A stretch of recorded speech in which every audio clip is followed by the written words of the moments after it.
Well, you've heard of the California roll, and no, we're not talking about the sushi. We're talking when a car rolls up to a stop sign and doesn't stop completely, but just rolls through the intersection, continuing on through.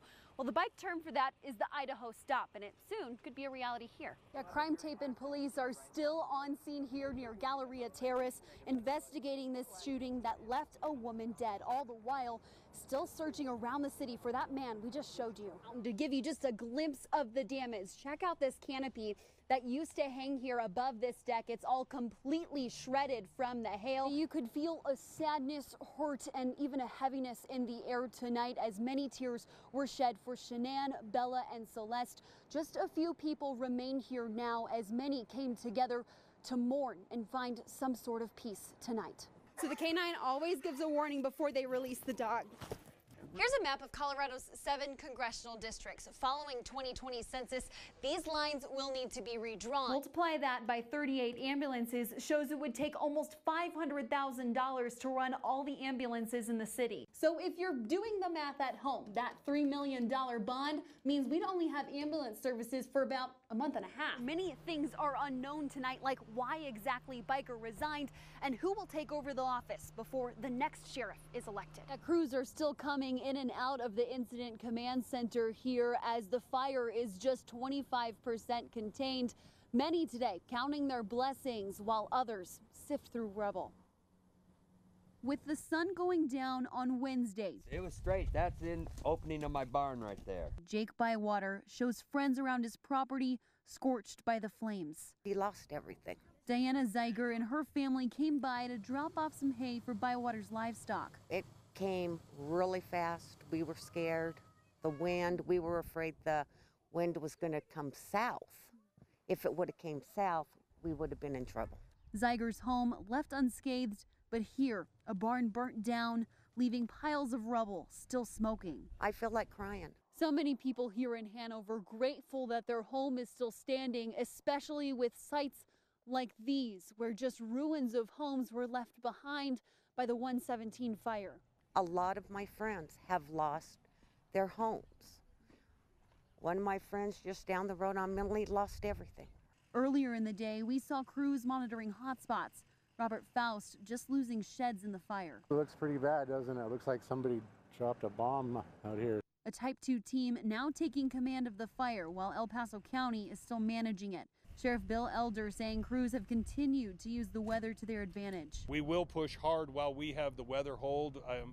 We don't want to let off and then find out that we should have focused. So we'll stay on this as hard as we can until we get containment. As hundreds work on the ground and in the air, leaving people like Diana Zeiger on edge, waiting for crews to get hold of the fire. Day 4.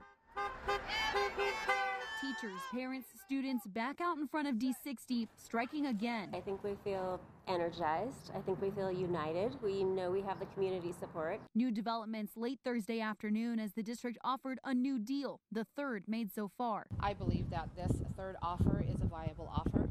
I hope that we can get our kids back to the classroom, which is the #1 goal. Pueblo City Schools Superintendent Charlotte MACALUSO making the announcement herself, hoping to bring an end to the strike. Union strong!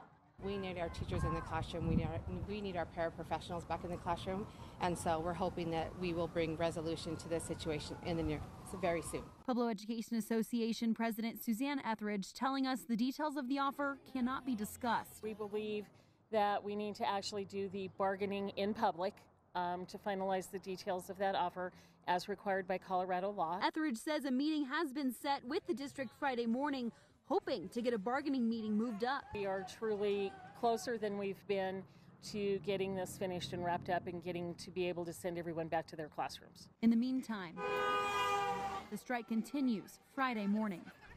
On a blue sky day, the organ filling the space inside the cadet chapel. It's just a lot at one time. It doesn't feel all real yet. As these two newly graduated second lieutenants exchange their vows. Tradition and everything behind it is just perfect for us. Lieutenant Josiah Oliver and Lieutenant Brittany Oliver completing their academy experience here. We met here and put so much work in here. It just feels right to get married here. Plus, We're hoping that our kids will come here one day and it'll just be one big legacy. They're one of 3 couples where both the bride and the groom Dismissed. threw their caps at graduation just a few days ago. Get married, baby. Woo! Love you, Ashley. A total of 7 weddings coming in and out of the iconic chapel over the course of graduation week. Deb Hartman has been the wedding facilitator for the Air Force Academy Chapel for 26 years now. 2018 is a slow year, which is really few compared to what we normally have. As of right now, the chapel is set to close January 1st for repairs for 4 years. So we have weddings that are already booked all the way through the end of the year, and we just had a couple booked for December 30th. But just this week, titles changing from cadet first class to second lieutenant, and from fiancés to Lieutenant and Mrs. Josiah Oliver.